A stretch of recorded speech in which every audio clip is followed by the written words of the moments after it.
Voici comment faire pour trouver la réponse à ce problème assez complexe. Donc, nous avons un rayon entrant.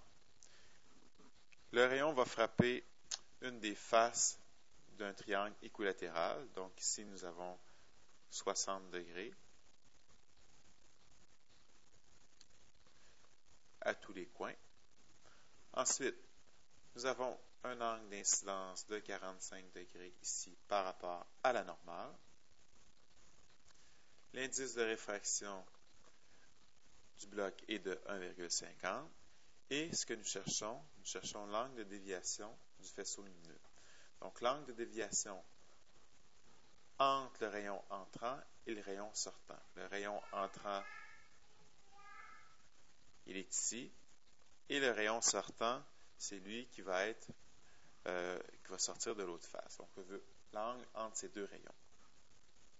Donc, la première chose que nous allons faire, nous allons appliquer Snell-Descartes pour passer de l'air au prisme. Donc, avec N1 sin θ1 est égal à N2 sin θ2. Donc, ici, 1 sin de 45, 1,5 fois sin de θ2. Nous allons trouver un angle de 28 degrés. Donc, le rayon va poursuivre de cette façon-ci.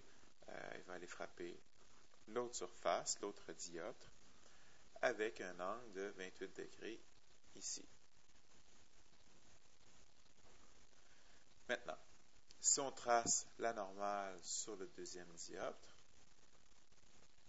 et que nous voulons appliquer Snell-Descartes une deuxième fois, on doit absolument déterminer quel est l'angle ici pour faire sin θ3. N3 sin θ3 est égal à N4 sin θ4. Donc, sortir finalement du prisme. Donc, ici, trouver θ3 va être un peu plus difficile, mais on peut utiliser le triangle que nous avons juste ici, puisque ici nous avons une normale, donc nous avons 28 qui est ici.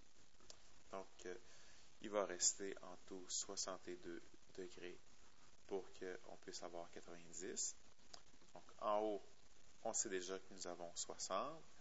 Donc, ici, puisque nous avons un triangle, on va pouvoir trouver un angle de 58 degrés. Et de cette façon-là, on va pouvoir déduire que le θ3 va être de 32 degrés.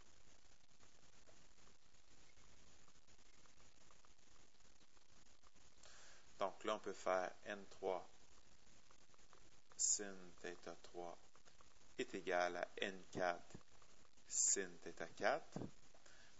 Donc 1,5 fois sinus de 32 est égal à 1, puisque je ressors dans l'air, fois sinus de θ4. Nous allons trouver que θ4 est égal à 52 degrés.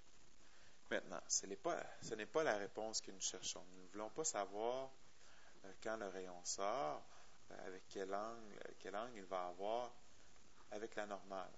Donc, ce n'est pas cet angle-là que nous cherchons. Nous cherchons l'angle entre le rayon entrant, comme s'il avait poursuivi de cette façon-là, et le rayon sortant. C'est certain qu'on peut y aller par trigonométrie et finir par trouver la valeur entre le rayon qui est ici, finalement, et le rayon qui est ici. Donc, nous, ce que nous cherchons exactement, c'est l'angle qui est ici. Donc, on pourrait bien sûr le trouver. Sauf qu'au lieu de procéder par trigonométrie puis déduire les angles, on peut réfléchir autrement. On peut se demander ce qui s'est passé comme déplacement, là, comme rotation des rayons. Dans le premier cas, nous avions un angle de 45 et nous avons finalement de l'autre côté un angle de 28. Donc ici, nous avons quoi finalement? Nous avons eu une première déviation de 17 degrés dans le sens horaire.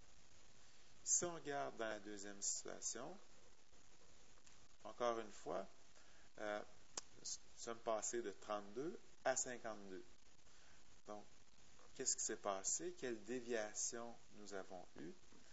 Puisqu'on passe de 32 à 52, nous avons une différence de 20 degrés. Donc, nous avons encore une déviation de 20 degrés dans le sens, encore une fois, horaire. Et ces deux rotations-là successives vont nous donner au total une déviation de 37 degrés. Donc, l'angle qu'il va avoir entre le rayon entrant et le rayon sortant va tout simplement être de 37 degrés.